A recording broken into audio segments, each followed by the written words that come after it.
Commencer par cette nouvelle, le taux de croissance du e-commerce au troisième trimestre 2022 est de plus 16,8%.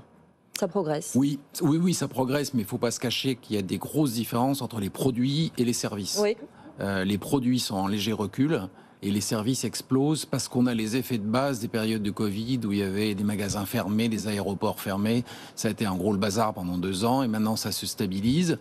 Mais ça se stabilise avec la guerre en Ukraine et donc des prix de dépenses contraintes qui montent et des consommateurs beaucoup plus prudents et moins euphoriques qu'avant. Alors on parle de consommateurs plus prudents, moins euphoriques. Néanmoins, les secteurs du tourisme et du voyage sont ceux qui connaissent la plus forte progression. Oui. Ça veut dire qu'on choisit quand même peut-être davantage ses dépenses, mais qu'on continue à dépenser.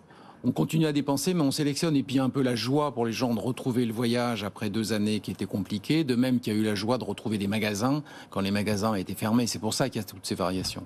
Mais grosso modo, on a des consommateurs qui sont un peu anxieux. Et puis le phénomène des retraites ne va pas contribuer à rendre les gens euphoriques.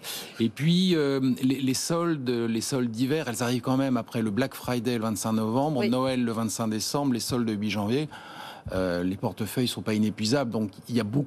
Le côté magique des soldes qu'il y avait il y a 20 ans, quand il y avait 2 collections textiles dans l'année, printemps-été, automne-hiver, des stocks, donc il fallait liquider les stocks. C'était les seules grosses promotions. C'était très délimité dans le temps, effectivement, et très marqué sur le calendrier, ce qui effectivement n'est plus le cas aujourd'hui. On le voit à travers les derniers grands rendez-vous d'achat du consommateur. Les grands mouvements de la société se voient dans nos habitudes d'achat. Au vu des dernières semaines, le Black Friday, les achats de Noël, on remarque que les consommateurs changent leurs habitudes d'achat finalement. C'est quoi ces tendances qui émergent ? La grosse tendance, moi je trouve, c'est la seconde main, l'occasion. Pendant longtemps, c'était limité à l'automobile, mais enfin c'est gros, hein, l'automobile, les chiffres, c'est qu'il y a 6 millions de voitures d'occasion qui se vendent quand il n'y a même pas 2 millions de voitures neuves. Donc c'est une habitude. Ça a gagné aussi les smartphones. Les produits très chers, entre un smartphone neuf à 1 200 € et puis un smartphone en bon état à 200 €.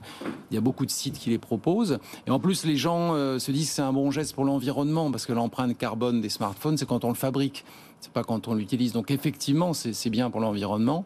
Et maintenant, ça gagne le textile de manière très très forte, puisque les jeunes femmes 15-35, qui étaient le gros du marché de la mode, d'achat, je dirais pas compulsif, mais d'achat fréquent. Maintenant, les 3/4 d'entre elles disent d'abord regarder s'il y a seconde main avant d'acheter du neuf. Le neuf devient le deuxième choix presque. Absolument, c'est aussi une tendance. C'est une tendance très forte et vous le voyez sur Internet, parce qu'Internet est quand même plus pratique à mon avis. Vous avez 2 sites qui sont 100% seconde main, Le Bon Coin, qui est le 2e site en visite par jour. Vous avez presque 7 millions de gens tous les jours. Et Vinted, 5 millions de gens tous les jours sur Vinted. Et Vinted, l'accroche de Vinted, c'est débarrassez-vous ce qui est en trop de votre placard. C'est malin. Oui, effectivement. On dit aux gens d'abord de vendre. Et puis il y a un côté ludique, c'est souvent les jeunes filles de 15-18 ans qui vont sur Vinted et puis elles apprennent à leur mère comment faire, parce qu'il faut quand même prendre la photo du produit, mettre un prix, l'emballer, le renvoyer, etc. Mais ça prend beaucoup et là aussi les gens se disent que c'est un geste pour l'environnement et une bonne affaire.